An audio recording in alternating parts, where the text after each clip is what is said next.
I'm Rita Chebet. Welcome on board.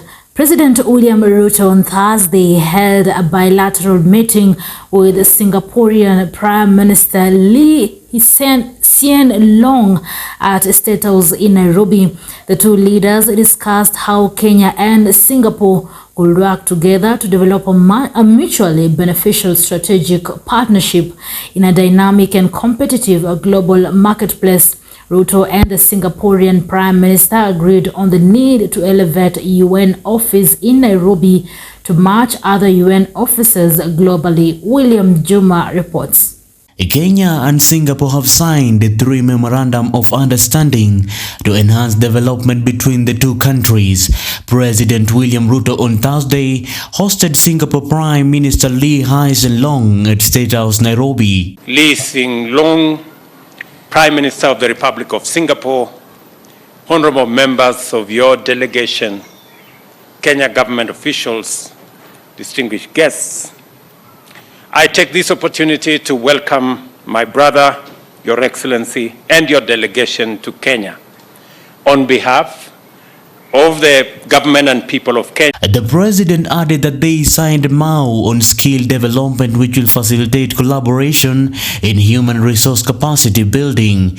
I am happy to inform you that His Excellency Loong and I witnessed the signing of 3 memoranda of understanding on ICT, which will facilitate cooperation on cybersecurity, digitization of government services, ICT capacity building, among the other areas. It will help civil servants and students in specific areas that need to support sustainable socio-economic development priorities. We also signed another MOU on skills development to facilitate collaboration in human resource capacity building for civil servants and students, particularly in specific areas that need to support a sustainable socio-economic development priorities, especially the ones we have identified in Kenya. As we all understand, Ruto said ministers of the two countries have signed a MOU on carbon credit collaboration. He added that carbon credit collaboration will provide a framework for the trading of carbon credits between the two countries in line with the stipulation of the Paris Agreement. Prime Minister Loong and I committed to having an annual high-level meeting consultation on our collaboration in financial services and ICT sectors.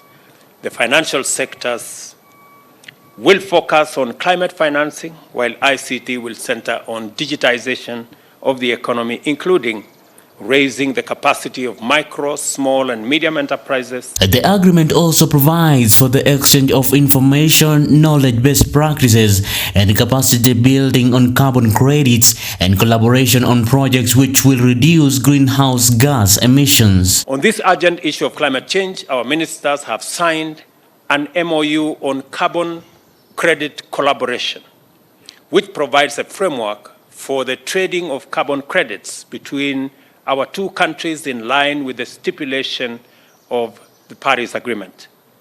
The agreement also provides for the exchange of information, knowledge, best practices, and capacity building on carbon credits, plus collaboration on projects which will reduce greenhouse gas emissions. The president added that the two countries have agreed to develop a long-term strategic partnership anchored on many sectors of a mutually beneficial relationship.